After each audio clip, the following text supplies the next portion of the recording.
तुमको सुनाए कैसे। भाई मॉम तो नहीं मान रही, लेकिन तुम्हें तो वैसे भी अकेले खाने की आदत है ना। आ जाओ। मुझे तुमसे बात करनी है। तो डिनर पे करते हैं ना। ये सब तैमूर भाई की कंस्पिरेसी है। क्या हो गया? मॉम अपनी मर्जी से नहीं आ रही। मेरा ईमान से सिर्फ हमदर्दी और दोस्ती वाला ताल्लुक है, बस। Nobody cares। तैमूर भाई अपना गुनाह छुपाने के लिए ना मेरे बारे में आहत का दिमाग पलूट कर रहे हैं, वरना मेरा ईमान से या फिर किसी और। सब मुझे क्यों बता रहे हो? क्योंकि तुम मेरी बीवी हो लैला। बीवी? तुम्हें मेरे किरदार का पता होना चाहिए। मुझे तुम्हारे किरदार का पता है। फिर भी तुम उस दिन चुप थी, इसलिए मैंने क्लियर करना जरूरी समझा। You don't need to। Actually तुम्हारा ईमान या किसी से भी कोई ताल्लुक हो, I don't give a damn। But I do, और मैं नहीं चाहता कि मेरे कैरेक्टर की वजह से तुम शर्मिंदा हो। मैं सिर्फ तुम्हारे नाम से अपनी पहचान पर शर्मिंदा हूं। वो खत्म कर दो प्लीज। कर दूंगा, कुछ हफ्ते दो मुझे, तुम्हारी सारी शर्मिंदगी खत्म कर दूंगा। Really? खाना? जब भी खाऊंगा। बड़ी जगह चौकीदारी करके खुद को बड़ी चीज समझ रहे हो। बड़ी जगह? 6 महीने से सर्विसेज मेस में रह रहे हो, अफसरी तो कर नहीं रहे होगे। मेरा फोन ट्रेस कर? सीरियसली? ट्रेस तो मैं बहुत कुछ कर सकता हूं। चौकीदार लगे हो या प्यून? अगर चौकीदारी भी ईमानदारी से की जाए ना, तो अफसरी से ज्यादा काबिल इज्जत होती है। देखने आऊंगा तुम्हारी इज्जत। कॉल करके आइएगा, बेइज्जती से बच जाएंगे। तुम भी अपनी बहन से मिलने कॉल करके आना। वो क्या है ना, तुम्हारी बहन के घर की मजबूत बुनियादें हिल चुकी हैं।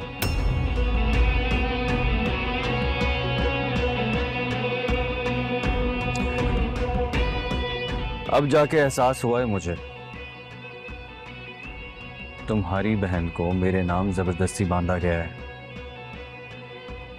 मेरा इंटरेस्ट नहीं था।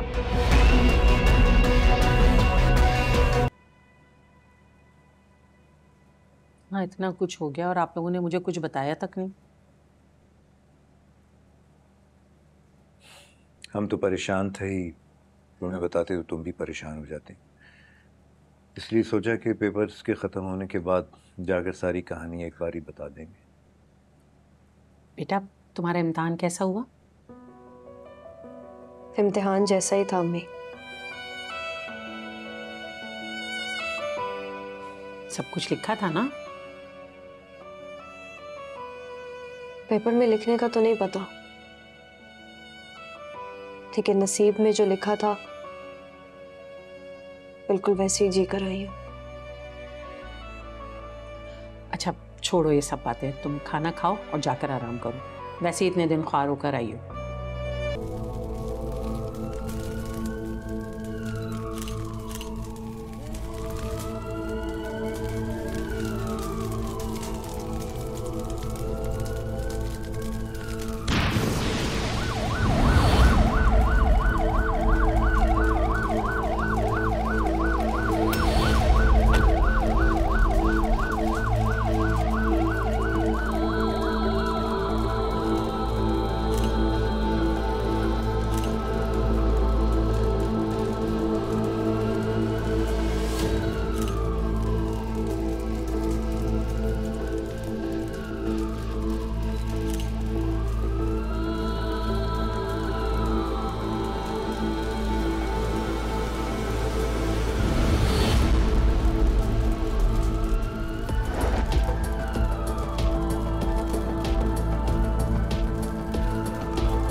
ये फूड फैक्ट्री है जिसे ग्रे फूड फैक्ट्री का नाम दिया गया है। फैक्ट्री के अंदर अभी भी अंदर मुलाजमीन फंसे हुए हैं।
जी वकील साहब कहाँ गायब हैं? डेट कब की है? अपडेट दें मुझे।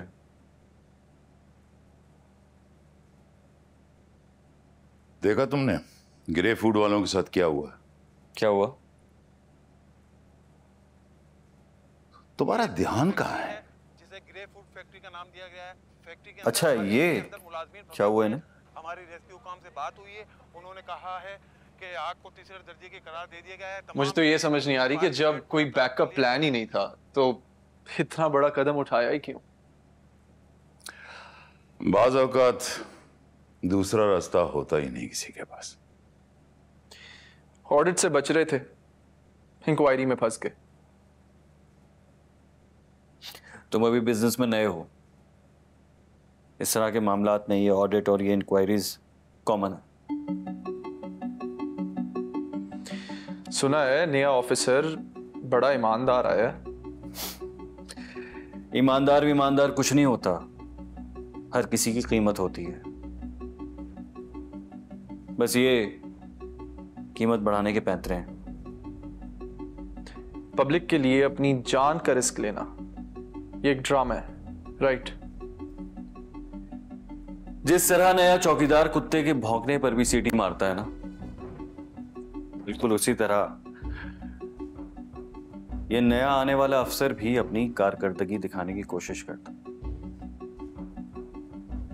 तुम नहीं समझो। ओके।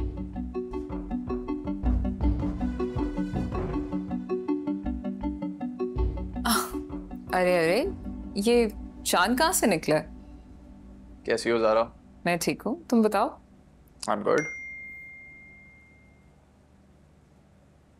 क्या हुआ? इंपॉर्टेंट है।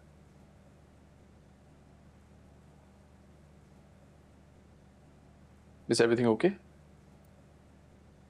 तुम्हें अवॉइड कर रहे हैं। मुझे? क्यों? अरे तुमने एंगेजमेंट कर ली, हमारा वेट भी नहीं किया, अपसेट है तुमसे।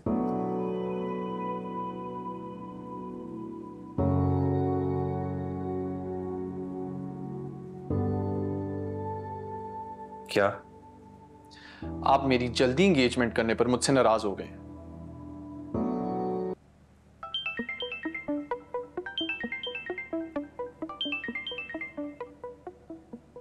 जी हेलो। अस्सलाम वालेकुम सलीम चाचा, बिलाल बात कर रहा हूँ। मोबाइल से आपका नंबर क्यों नहीं लग रहा? अच्छा हाँ बेटा, वो आपने मना किया था ईमान को रब्ता रखने से, तो मैं। अच्छा, तैमूर भाई आपके घर की निगरानी करवा रहे थे, इसलिए आपको वार्न करना था। हाँ बेटा, एहतियात तो हम बहुत कर रहे हैं, इसलिए तो पेशी पर जाना है। मगर क्या? अब नहीं, कुछ नहीं बेटा, आपके आगाह करने के लिए शुक्रिया। हम मोहतात हैं। आगाह तो मैं बहुत पहले करना चाहता था सलीम चाचा, इसलिए मैं प्रोटेक्शन के लिए कॉल कर रहा था। अगर आप चाहें तो मैं पुलिस प्रोटेक्शन दिलवा सकता हूँ। आप दिलवाएंगे पुलिस प्रोटेक्शन? जी, दरअसल मेरे दोस्त के वालिद साहब पुलिस में होते हैं ना, तो मैं उन्हें कॉल करके करवा सकता हूँ। अब नहीं बेटा, इसकी ज़रूरत नहीं है, हम खुद ही कुछ ना कुछ कर लेंगे। सलीम चाचा, आप बात को समझ नहीं रहे हैं। ईमान को तहफ़्फ़ुज़ की ज़रूरत है। मैं हूँ अपनी बेटी के तहफ़्फ़ुज़ के लिए, आपको परेशान होने की ज़रूरत नहीं है। आपका होना काफ़ी नहीं है। अभी तो आपने बोला है ना कि आपको कराची पेशी के लिए जाना है, तो आप उसको किसके भरोसे छोड़कर जाएंगे? हाँ बेटा, ये परेशानी तो है, लेकिन ईमान आपकी मदद नहीं लेना चाहती। तो फिर आप उन्हें नहीं बताइएगा। ये तो बेईमानी हो जाएगी बेटा। कैसी बेईमानी? यही बेटा कि हम अपनी औलाद से तो ये कहें कि छुपकर कोई काम ना करें, और हम छुपकर वही काम करें जिससे औलाद हमें रोके। आप कोर्ट के लिए आ रहे हैं? जी आ रहा हूँ। ठीक है, अगर किसी चीज़ की ज़रूरत पड़े तो मुझे कॉल कर लीजिएगा, मैं कराची में हूँ। आप क्या अपने घर वापस आ गए? नहीं, सिर्फ कराची है। बात होती है। अल्लाह हाफिज़। ठीक है बेटा, ठीक है, बहुत बहुत शुक्रिया। खुदा हाफिज़।